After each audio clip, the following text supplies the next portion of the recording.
exactly the kind of reputation and culture that you'd want in the 21st century that rewards adaptation and speed and entrepreneurialism. And yet it's not how we're perceived. And I think you all know that. How many of you have been on a plane? You know where I'm going. You're talking to someone from out of state. You finish the pleasantries and then the question. Can you explain it? And you get in your pit in your stomach and it kind of chuckles, but it hurts because you know we're better than that. And yet you know that our brand has penetrated not just the rest of the United States, but frankly the rest of the world. And the ways in which, as I make this campaign for governor, the ways in which I hear these stories, it's painful. I was with a CEO of Raytheon in Tucson who tells me that Raytheon has a similar plan in Huntsville, Alabama, and the last 3 growth initiatives in Raytheon all went to Alabama. A CEO of a large development company, actually I think they may have done this development, told me that they discuss every year at their corporate retreat whether or not to move Arizona just because they're tired of having to explain it. Most alarming was recently at a class of ASU students, about 60 students, and I asked, how many of you are from Arizona? And 2/3 raised their hand. How many of you plan to be here in 10 years and make your life here? 3 hands went up. We are watching the future disappear. And for each of those examples that you hear about, I think we all intuitively know that in corporate boardrooms and decisions, that's me, I'm so sorry. That there are decisions being made in corporate boardrooms all the time that we never hear about.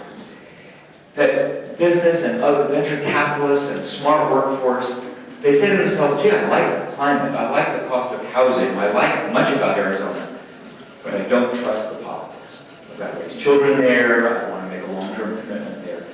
And it is a slow, insidious subtraction from what we need to be a state that prospers in the future. So, while the campaign is going to be about a lot of issues, it is really, in a sense, only about one, which is our perception and how it is that we take the necessary steps to both grow our economy, grow the jobs of the future, re-engage in the education enterprise, etc., but do so with a really focused sort of North Star. That this is about changing the way we're perceived and making the new Arizona, which we are all a part of and will emerge, real, so that it becomes part of our future. So let me suggest the 4 things that I think go into that, to be the basis of my campaign. They are inclusion, education, innovation, and acceleration. You touch on each one. Inclusion. The future is about talent. It's about growing smart talent, recruiting smart talent, keeping smart talent, creating places that smart talent wants to live and meet other people with similar creativity and similar capacity. Young people are drawn to talent, they're drawn to urban spaces that draw here. And the reality is the talent comes white and black and brown and red and yellow and rainbow. And those societies, those cities, those states, those nations that simply say, we celebrate talent in all the forms in which God created it, have a competitive advantage in the 21st century. We have to get beyond the ethnic, gender, sexual, cultural issues. They are holding us back. They're holding us back.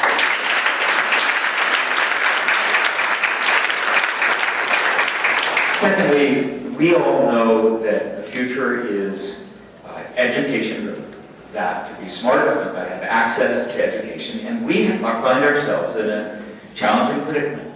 Arizona was behind in education going into the recession, 46th in funding, and of course took the deepest cuts on a per student basis, K-12 and university in the United States, falling to 49. We should be proud, some of the best charter schools in the country and some of the best public schools in the country, and frankly some of the worst of that. And when you are behind, you can't afford to leave tens of thousands of students behind. We need more students, not less, compared to our competitors in order to make up for the losses and the underinvestment and the slow start that we have found ourselves in. So reinvesting in the education enterprise across both systems, charter and traditional public schools, but with a mindset that understands that what has taken place in the last few years is that the design and resourcing of the charter schools has come at the expense of traditional public schools, because charter schools have figured out, and in fact I believe rather insidiously, designed a system where aggressive, well-resourced charter schools can cherry-pick students based upon their proclivity for successful outcomes. They manage their inputs. And then when they have terrific outputs, they say, see, we're better. Well, of course. They don't have the same school lunch kids, they don't have the same cultural challenges, they don't have the same issues of poverty, they don't have kids with empty stomachs. We must assure that we have a system that enables every school to succeed. And it is the most complicated and important thing that the next governor must do.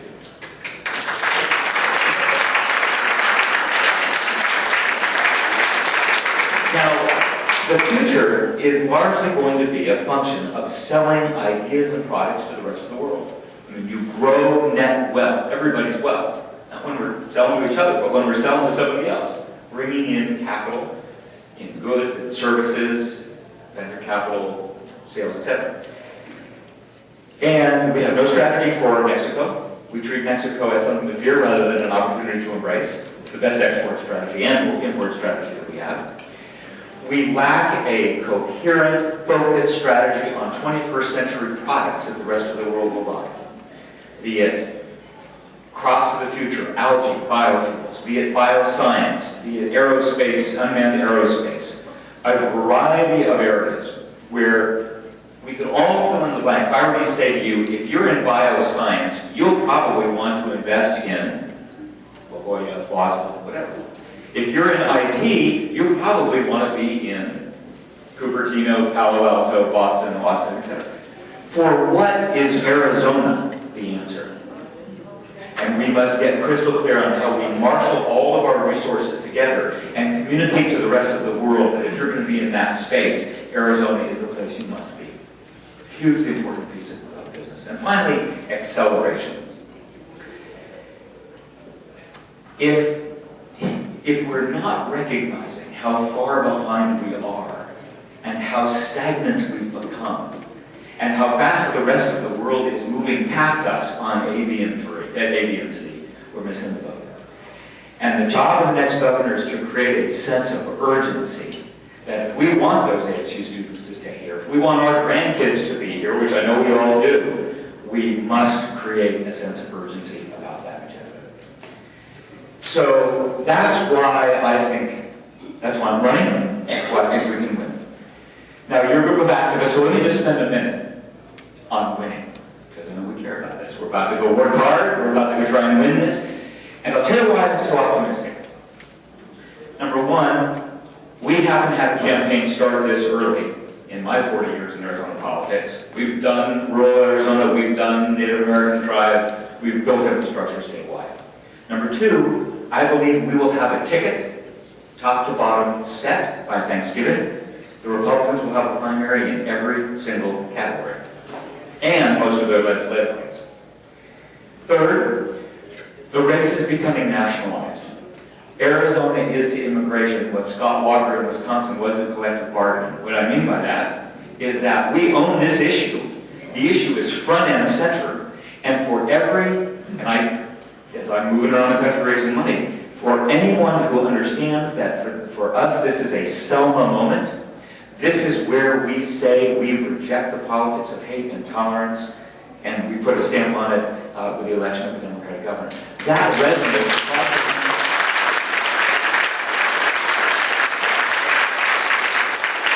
So nationalizing the race means a number of things. It means resources. It means that the Hillary team, the Biden team, the folks that are looking at the national map will tell you that they are very anxious that North Carolina was a one-time deal for Barack Obama. The African-American vote surge may extend her, may not. They are looking for where to play offense.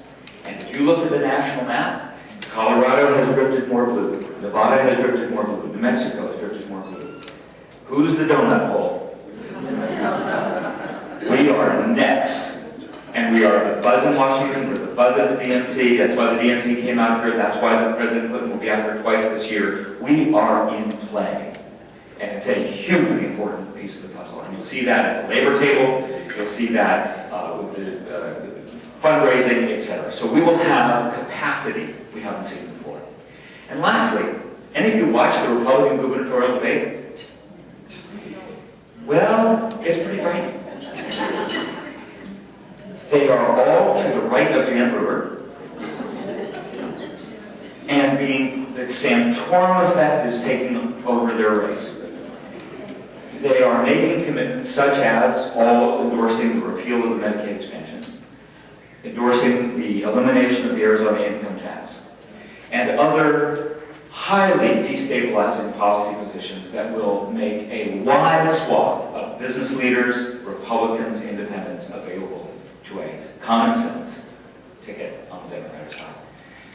So I'm enormously optimistic we can do this, but we're going to need your help. And I hope that you will stand with me. I hope if you believe that as I do, that we've got to get on the business of making sure that there are jobs with working wages that can put food on the table and a roof over every family, that you'll stand with me. And I hope that if you believe, I do very strongly, that talent is equally distributed in the world, but opportunity is not. And the job of a governor is to close the gap. That you'll stand with me.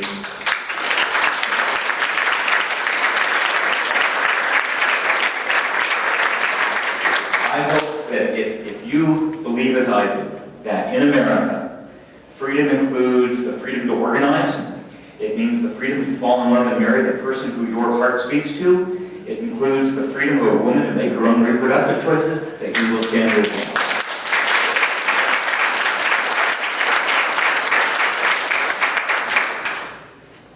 The capital V in DuVal stands for veto. And I will use it. Because we are going to take the crazy out of Daisy.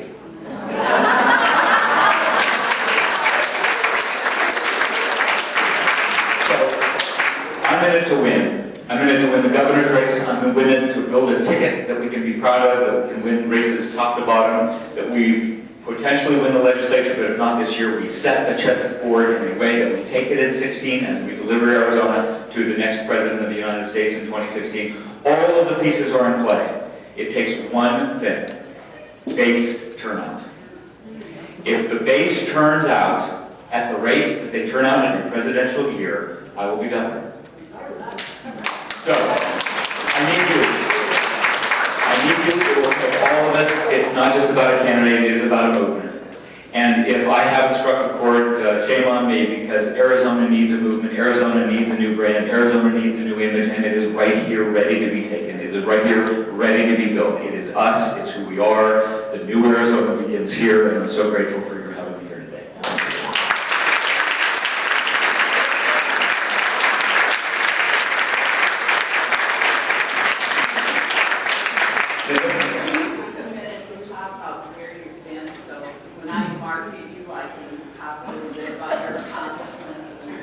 Sure.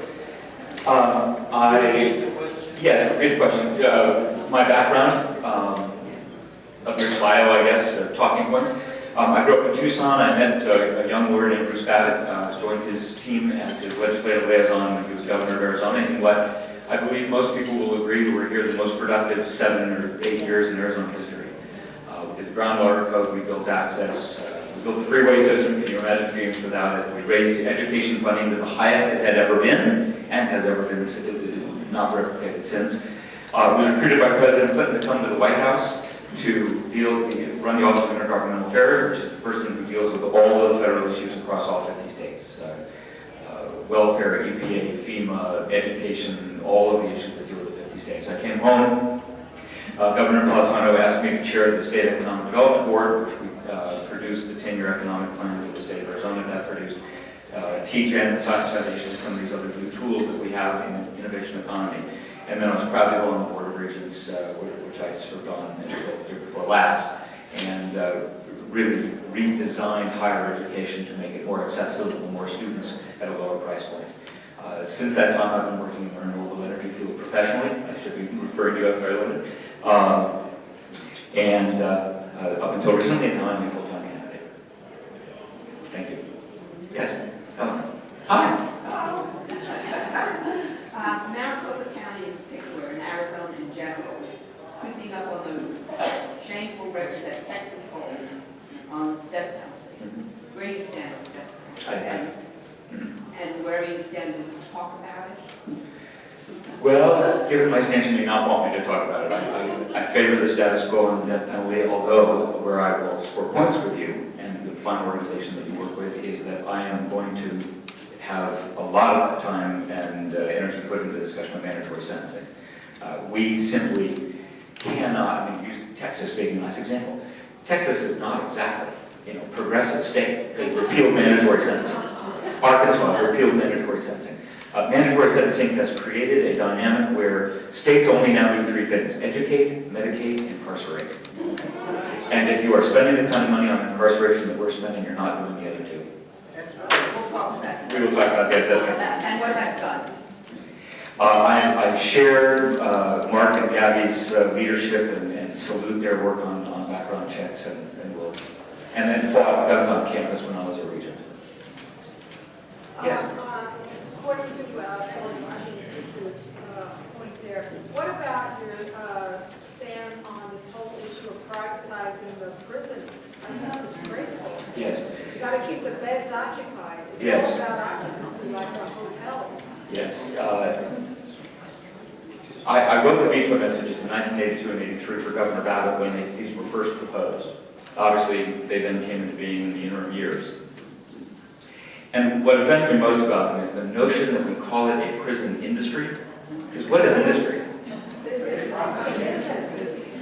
And the notion that we have created a system that where profit is directly a function of incarceration rates A and human misery B is immoral.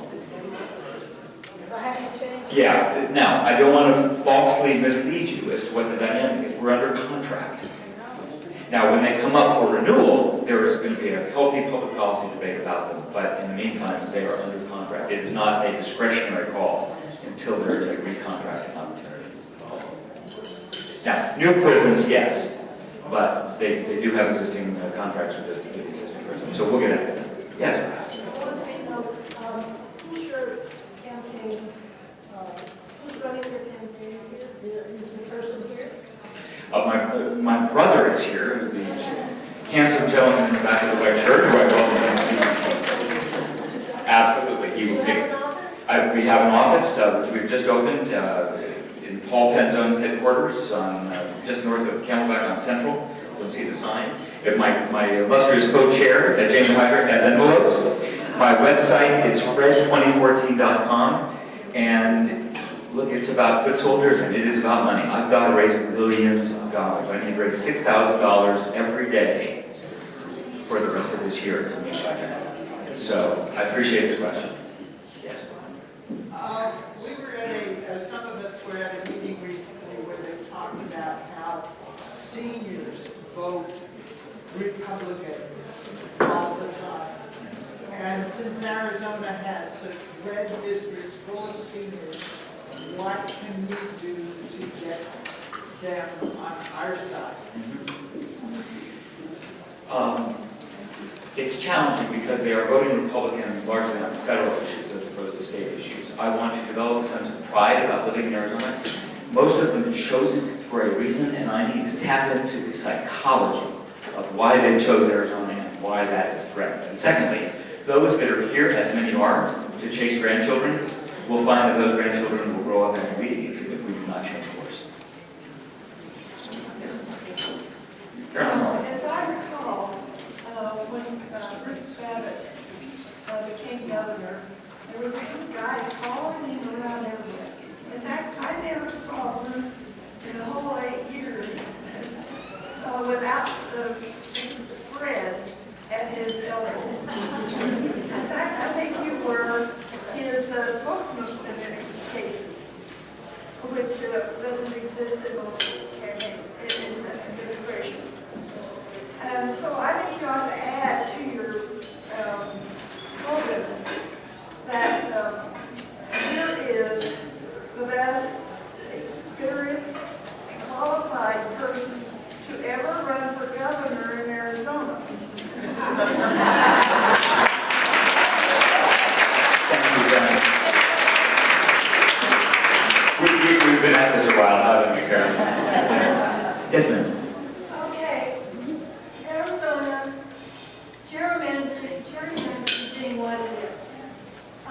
I think we have maybe a chance of being equal as far as the total vote.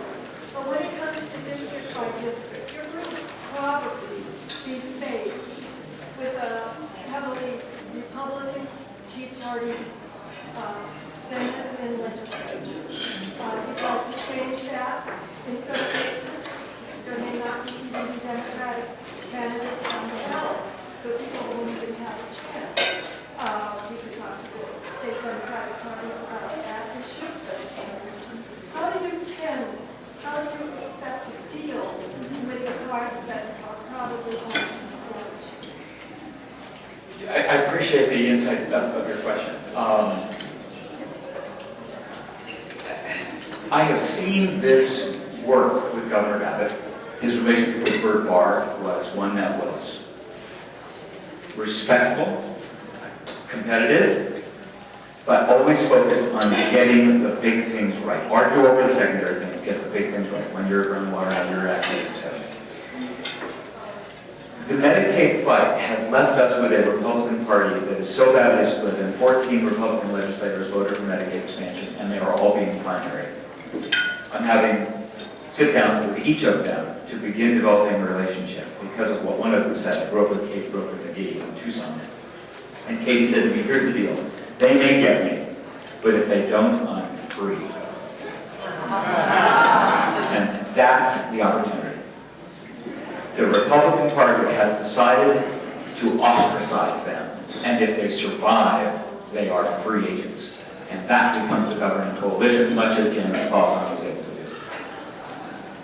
In other words, if the government, if you get one term 4 years, you may not accomplish that much the first 2 years, but after the next cycle, maybe we could get something done. Is that? That's exactly how I view it, although I'm a little bit more accelerated. I'm not naive. I will be playing defense for 2 years. And then I'm going to make sure that we rebrand what it is to be an Arizona Democrat, what it is to be an Arizonan. We begin making Arizona proud again. And we take advantage of a strong presidential ticket in the surge presidential year, and we win at least one house of the legislature at all costs, and then we go on offense. But I appreciate the implicit understanding that, we will start with brand transition immediately, but the policy work will be slow going for the first 2 years. Other questions, comments? Hi, Fred. Hey, Brad. I don't begrudge anyone for having to run dirty. I mean traditional. Campaign financing could be key in our corrupt system. But I know we can all count on you to protect, defend, and strengthen and fully fund Arizona swing elections. And to do it the hand to other offices, so our county offices also have to. Yes. I was on the Swing Elections Board. I've made a pragmatic decision to go the other direction because I think I need more money to make up for there more registrations. But I am fundamentally committed to the long-term sustainability of the elections.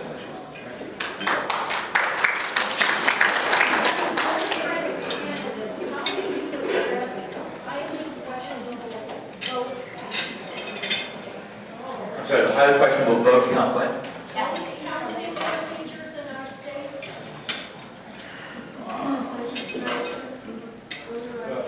Well, yeah, there are two issues. Vote count is one thing, and of course 2305 is a separate issue. I don't know if there was a conspiracy in this last election, and I certainly understand that many people do.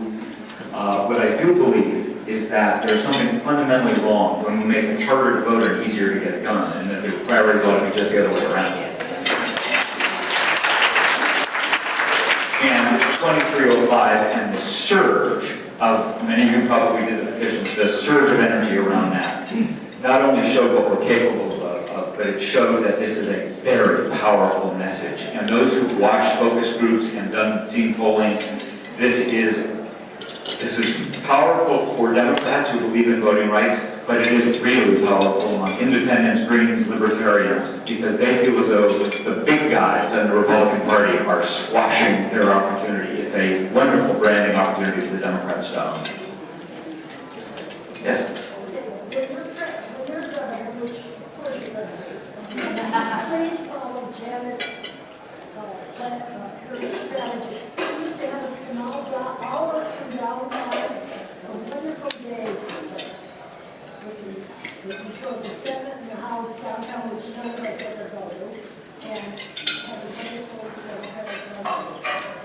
Yes, come every day. Of course. Anything else? Back to you. Thank you all very much for having me and for engaging, and let's go to the next speaker. After we eat, right? So we can discuss some of these things, and then after we finish eating, can you do some more questions and answers? Or do you have to leave? We've got to run down the road. Thank you very much. And of course, anybody who needs to or wants to, please feel free to write us info@fred2014.com. We'll fire in back questions. Anything you've got, we want to engage with you, and we want you to engage with us. Okay. If anybody's got envelopes, I would say. Yes, and I'll tell you something, there's going to be more envelopes, hopefully, you have to leave, so we can collect them and hold them and get in touch with you.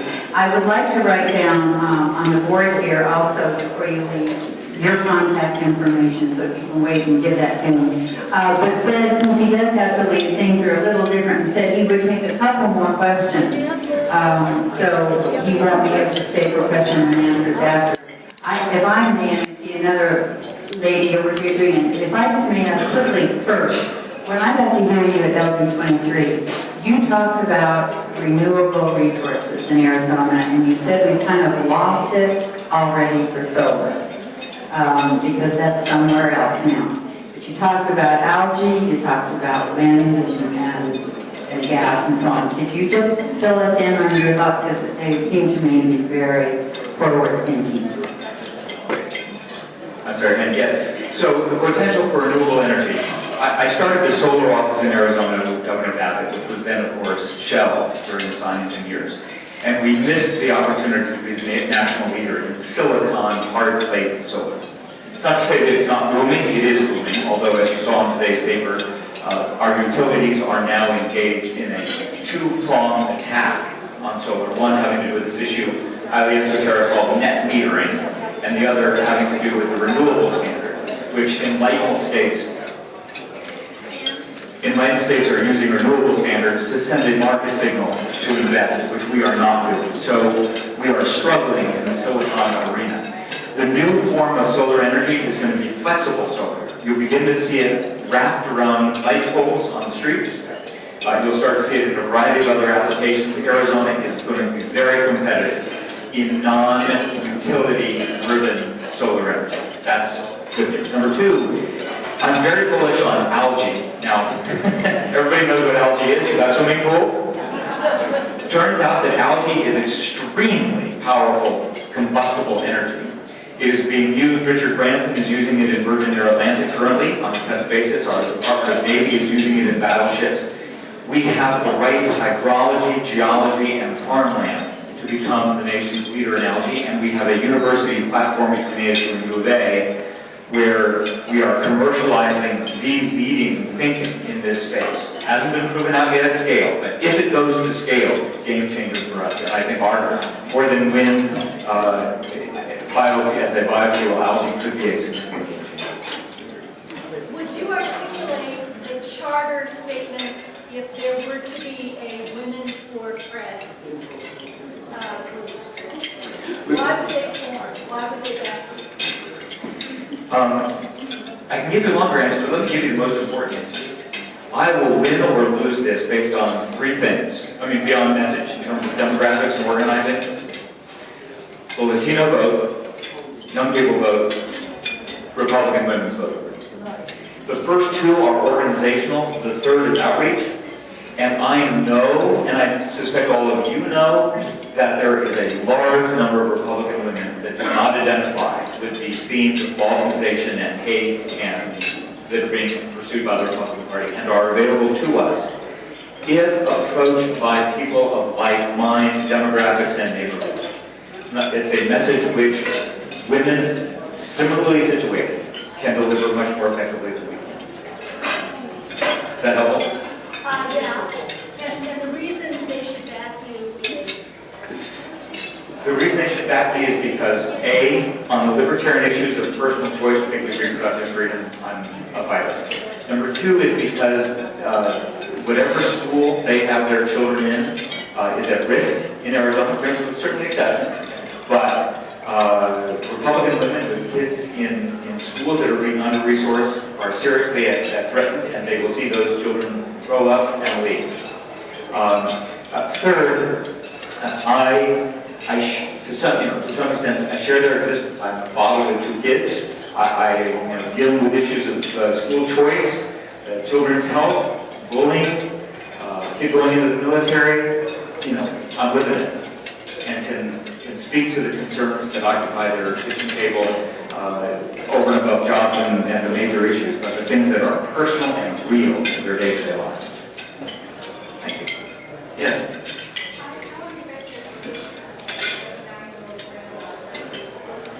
She's in a wonderful school district. But there are a lot of kids. I know that there's way down on this school. What are you going to do to put more money per student into the school so that the kids can get there? Yes.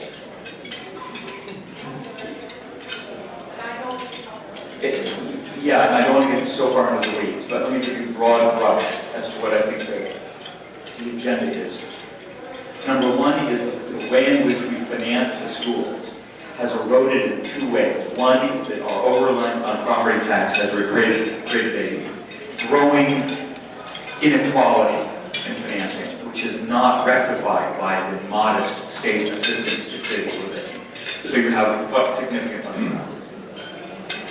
Number 2 is you have in these private tuition credit organizations, you have a funding vehicle that exists for charters that doesn't exist for traditional schools, which has created a second kind of imbalance. I believe that we will need to address funding of both systems, both holistically and separately, because they are assigned slightly different functions, but there must be appropriate expectations placed upon both, and long-term sustainable funding which is not eroded with the up and down of the economy, but which is long-term. And at its core, here's where I think there are 3 big, beyond financing, the 3 big pieces. One, and it won't happen faster than we can afford, we've got to get back into the business of early childhood education because every society that does have better outcomes. Number 2, Number 2, it's all about teachers. It's all about teachers. And what we've done is we've gotten to a point where between the public debate, which makes them feel demonized as failures all too often, and secondly, a tuition model at the universities, which has made the student load debt so high that teaching at the price point we pay them isn't sufficient to pay the debt that they carry as student loans, means that people who want to teach can't. Gotta get after that. And then third, if there's one beyond pre-K, if there's one entire sort of contaminant on our ability to be competitive in the future, it's high school graduation rates, where we are, I think, now the lowest in the country. And don't need to tell you why. That is the bullet of where we've got the biggest problem. You bet. Yes.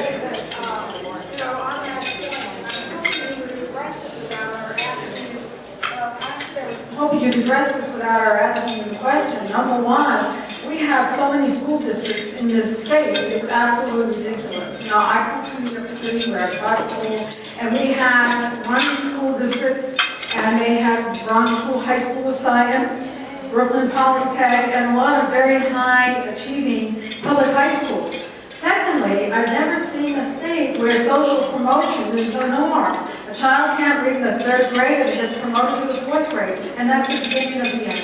And it's such a simple fix, and yet the legislature here, the state government, doesn't want to address this problem. It's simple, and it's cost effective. Yes on number 2. On number 1, I think Jane and other experts in education will have to help on this. We have too many school districts, but frankly, it's not a campaign issue. I don't want to make it a campaign issue, but it is a governance issue of it's a huge financial issue. Yeah. I respect it. Yeah.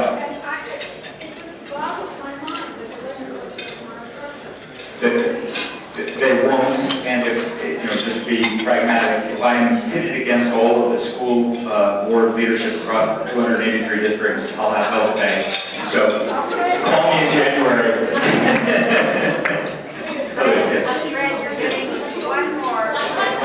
Your brother touched on this, and I hope I know your answer, but can you? The first thing I will do as governor on January 20th at about 3 o'clock is to sign the repeal of the prohibition on driver's license.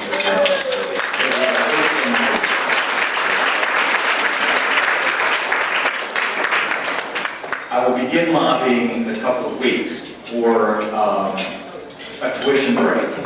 It will be unsuccessful with the existing current Board of Regents because they're all borough appointees, but it will be the second piece of business I get after to address reimbursement.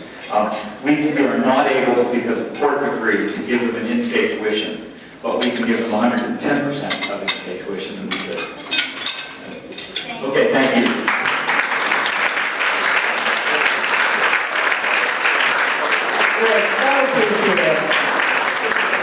I hope you feel the way I do when I first heard Fred speak. Like I said, now when we get him elected, we can say, yes, I am from the grand state of Arizona.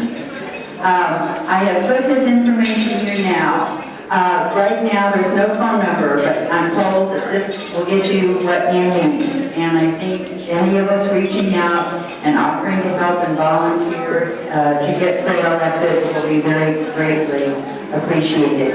Let us finish our lunch, and after that we'll have some more announcements. And if you wanted to give a contribution for Fred, there are those several on each table. We will collect them and hold them for Fred afterwards, okay? Thank you and enjoy your lunch, and we'll be back in a little bit after dessert.